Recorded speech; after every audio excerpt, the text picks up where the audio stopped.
இல்லாத நாளெல்லாம் நாளாகுமா? நீரில்லாத வாழ்வெல்லாம் வாழ்வாகுமா? நீரில்லாத நாளெல்லாம் நாளாகுமா?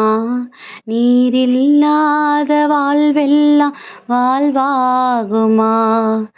உயிரின் ஊற்றே நீயாவாய், உலகின் ஒளியே நீயாவாய், உறவின் பிறப்பே நீயாவாய், உண்மையின் வழியே நீயாவாய், எனது ஆற்றலும் நீயாவாய்,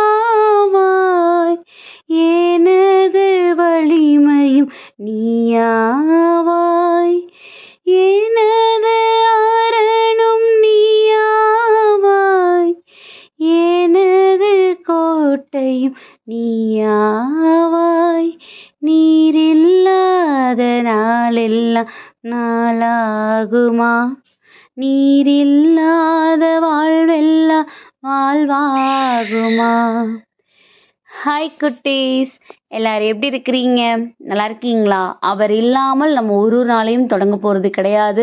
அவருடைய வார்த்தைகளை பின்பற்றாமல் நம்ம ஒரு நொடி பொழுது கூட இருக்க போகிறது கிடையாது. அப்போது நம்ம லைஃப்பில் எப்பயும் ஹாப்பியும் நம்ம ரொம்பவே நல்லாவும் இருப்போம். அப்படி தானே குட்டீஸ்? நம்ம எல்லாருமே அவருடைய பிள்ளைங்க.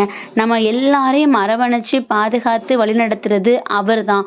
அப்போது நமக்கு எப்பயும் ஒரு சப்போர்ட்டிங் பில்டராக ஏசப்பா நம்ம கூட இருக்கும்போது நம்ம எப்பயுமே ஹாப்பியாக நிறைவாக தான் இருப்போம். அப்படி தானே குட்டீஸ்? ஸோ அதனால ஒரு சூப்பரான ஒரு விஷயம். அந்த வசனத்தை பார்க்கும்போதே நமக்குள்ளே ஒரு பூஸ்டப் கிடைக்குது. ஓகே, நம்மளை தேடி நம்மளை அரவணைச்சு நம்மக்கிட்ட பொறுப்பை கொடுக்கறதுக்கு ஒருத்தவங்க இருக்கிறாங்க அப்படிங்கிற ஒரு சந்தோஷம் நம்ம இடத்துல இருக்கும் குட்டீஸ். அப்படி என்ன விஷயம் அப்படின்னா, பிலிப்பியருக்கு எழுதிய திருமுகத்திலிருந்து 1:6, உங்களில் தேவன் நற்செயல்களை செய்ய தொடங்கினார், அவர் இதை உங்களில் தொடர்ந்து செய்து கொண்டு இருக்கிறார்.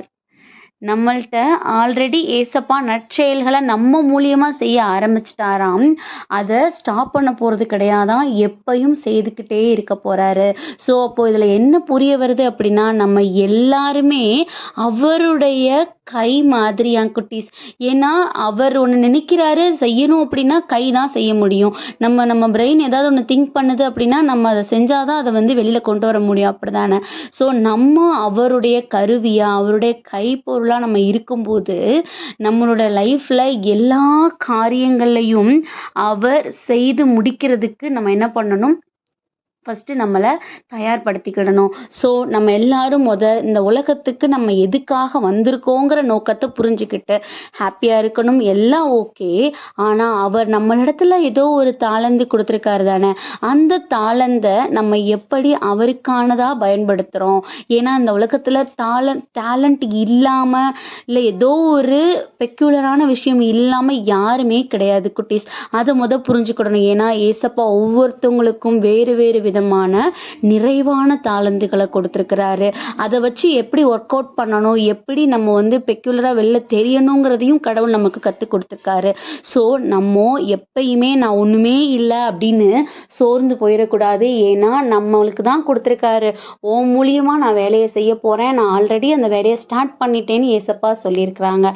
ஸோ இந்த நாளில் நம்மளுக்குள்ள அப்படி ஏதோ ஒரு விஷயம் நம்மளை போட்டு உறுத்திட்டு இருக்கா, நான் ஒன்றுமே இல்லையா, எனக்கு ஒரு டேலண்ட்டு கிடையாது, என்கிட்ட பொருள் கிடையாது, பணம் கிடையாது, அப்போ நான் எப்படி லைஃப்பில் நான் முன்னேற போகிறேன், இந்த மாதிரியான குழப்படியில் இருக்கிறோமா? இந்த நாளில் சொல்கிறாரு, ஓ மூலியமாக நான் வேலையை ஸ்டார்ட் பண்ண ஆரம்பிச்சிட்டேன், கண்டிப்பாக அதை ஓ மூலியமாக நான் செய்துக்கிட்டே இருப்பேன் கண்டினியூஸான்னு நம்மளை பார்த்து சொல்கிறாரு. ஸோ நம்ம ஏசப்பாவை இருக பிடிச்சிக்கிடுவோம். அவர் நம்ம கூட இருக்கும்போது நம்ம நத்திங்கிற வார்த்தையே நம்ம லைஃப்பில் கிடையாது, நம்மளும் நத்திங் கிடையாது. ஸோ அவரை இருக பிடிச்சிருந்தா everything is a possible. So நம்ம அதை இருக பிடிச்சிக்கிட்டு அவர் காட்டுற வழியில் நம்ம நடந்து போவோம். ஸோ அதுக்காக ஏசப்பாட்ட கொடுத்து ப்ரேயர் பண்ணுவோமா? அன்பான ஆண்டவரே, இந்த நேரத்திற்காக நன்றியப்பா தகப்பனே. நீங்கள் இல்லாமல் எங்களுக்கு ஒரு பொழுது கூட இல்லை டாடி. உங்களுடைய சித்தத்தின்படியாக நீங்கள் இப்போ தொடங்கியிருக்கிறீங்க. இந்த ஒரு பயணத்தையும் நாங்கள் உம்முடைய வழியில் நீங்கள் காட்டுகிற பலத்தோடு நாங்கள் போகணும். எவ்வளவு சோர்வுகள் வந்தாலும் தேவனே நீங்கள் என் கூட இருக்கீங்கன்னு விசுவசிக்கிறோம். உங்களுடைய சித்தத்தின்படி எங்களை நடத்துங்க. ஆமீன்.